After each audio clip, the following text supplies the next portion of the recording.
All right, welcome everyone to the Spend Life Well show. We are glad that you have chosen to join us for a few minutes. Today, we're going to be talking about tips to financially prepare for your summer vacation. Cool. Coming up real quick, summer vacation is coming up real quick. Jesse, you got anywhere that you're planning on going? Not this summer, but we've had some pretty fun vacations in the summer in the past growing up. Have you had any?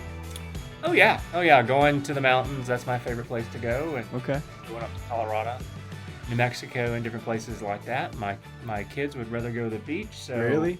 yeah. So sometimes I have to give in and go to the beach. So anyway, we're going to talk about a few things.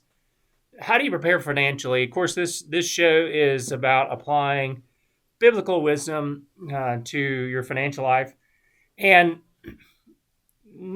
planning for vacations is no different. I mean, Right. you can basically say if you're prepared and follow the principles that the Bible says about managing your money, then you can have the best vacation ever. But vacation's one of those things that you're probably not going to find a direct verse about in the Bible. There's plenty of stuff about saving, preparing for the future, but there's no vacations, right? Yeah, there's not a vacation verse.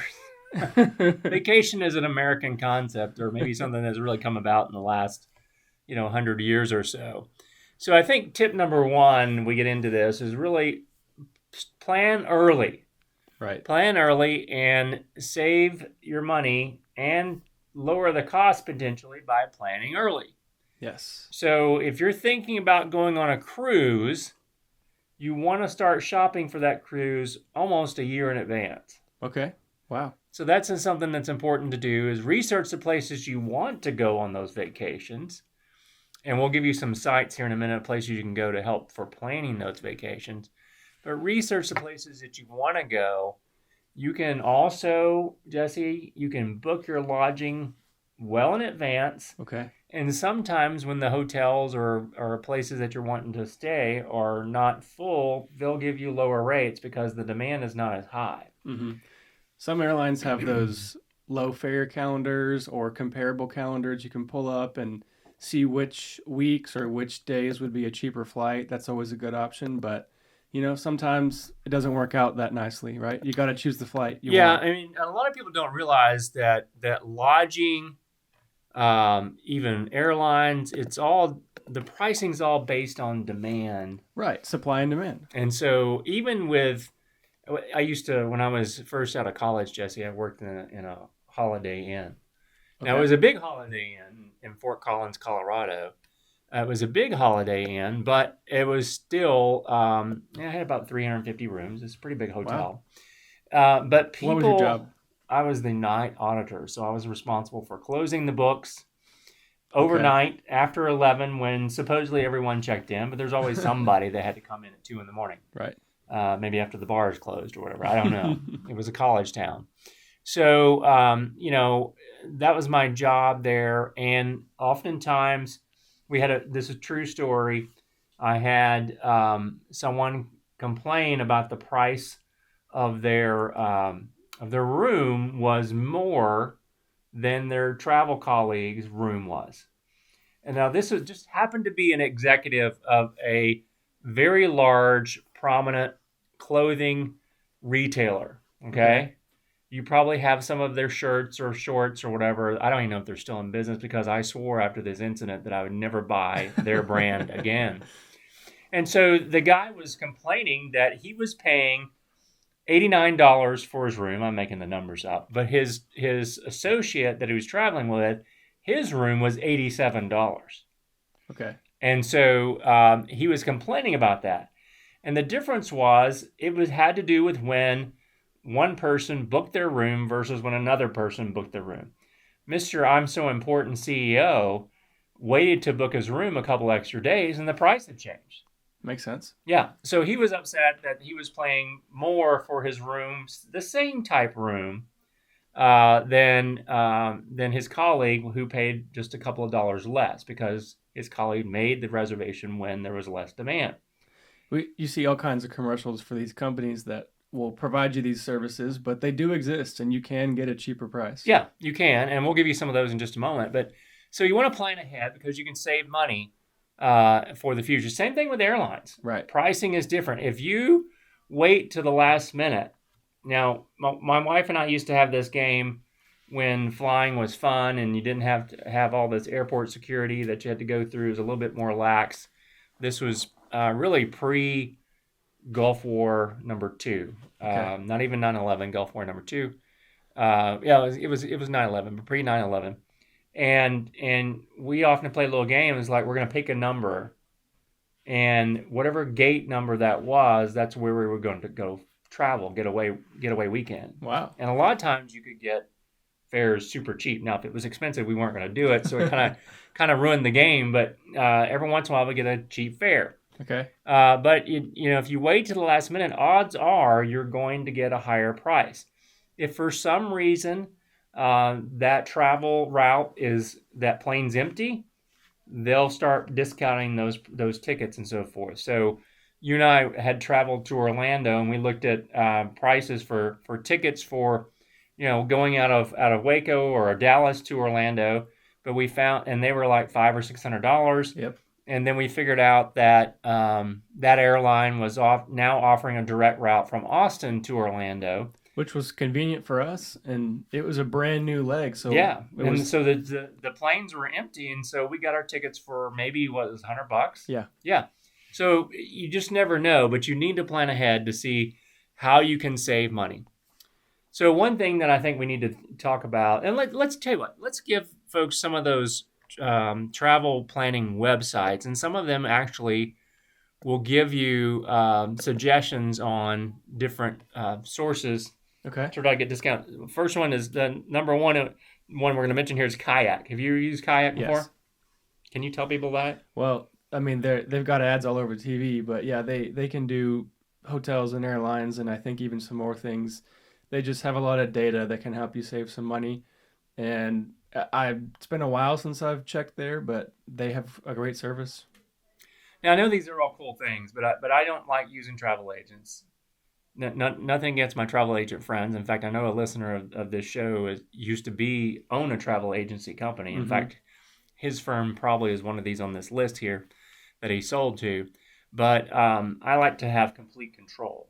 But what I've found is that also can waste a lot of time Mm-hmm. Yep. trying to find and manage every minute detail with that. So Kayak is one. Booking.com is another.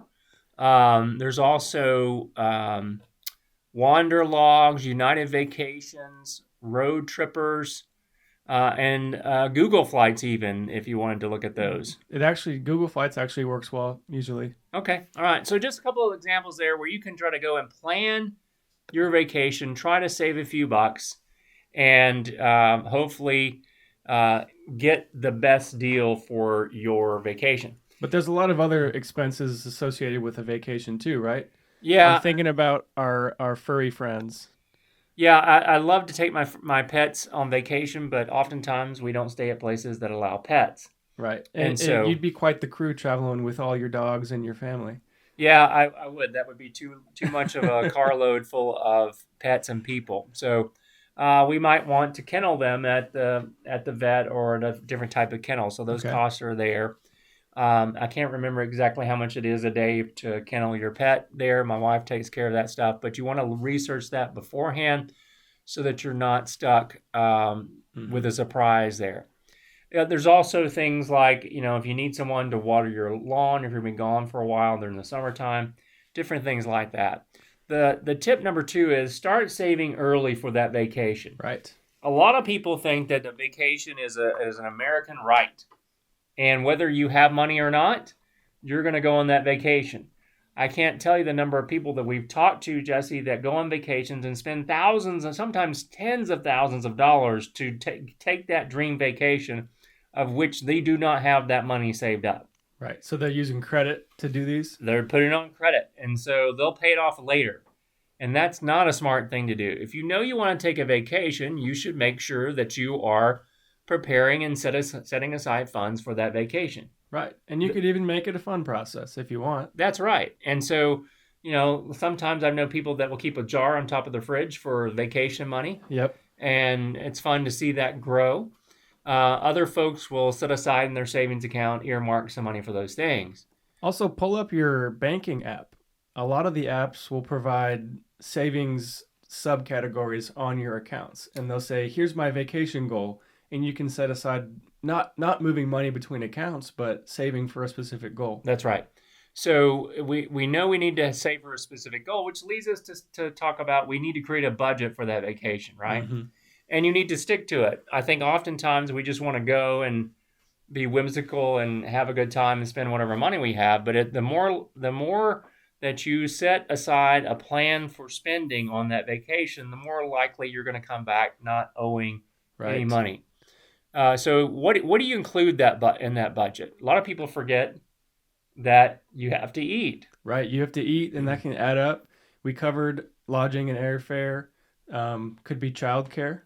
Yeah, I'm not going to leave my kids behind for most vacations, but that could be one thing, especially if you're traveling in a resort and want to do a couples only type activity. Mm-hmm. You might want to have expenses for that. If you're traveling to a big city somewhere, you're going to have to pay for taxis, Ubers. Yeah, so local travel costs. Mm-hmm. Yeah.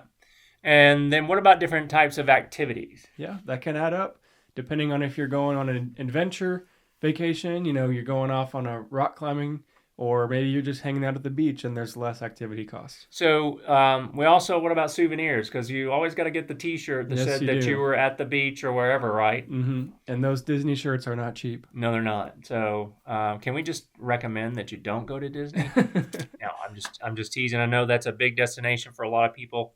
It's not a destination that I would ever want to go to, but my kids want to. Yeah. But anyway, so these are just a couple of things that you can do to prepare for your upcoming summer vacation. Now is the time to plan because summer is almost here. Mark, something that I just recently learned the value in is prepaying your parking when you go to the airport. Oh, yeah. Tell us about that. So obviously the major airports in Texas, it can really add up if you don't prepay. If you just roll in and pay the rate, you're going to be paying $10, $15, $20 a day.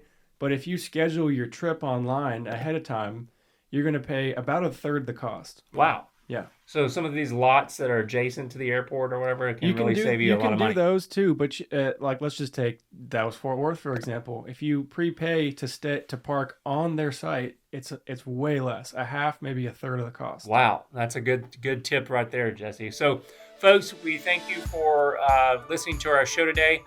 Hope you have a fun summer. Hope you get to travel somewhere. If you don't, staycation is a fun thing to do too. Yes, it is. So, but the most important thing as you are preparing for summertime, plan ahead, look for those discounts, plan your budget for travel, and most importantly, have a good time. Yes, absolutely. Until the next time, you've been listening to the Spend Life Well Show. Have a great day.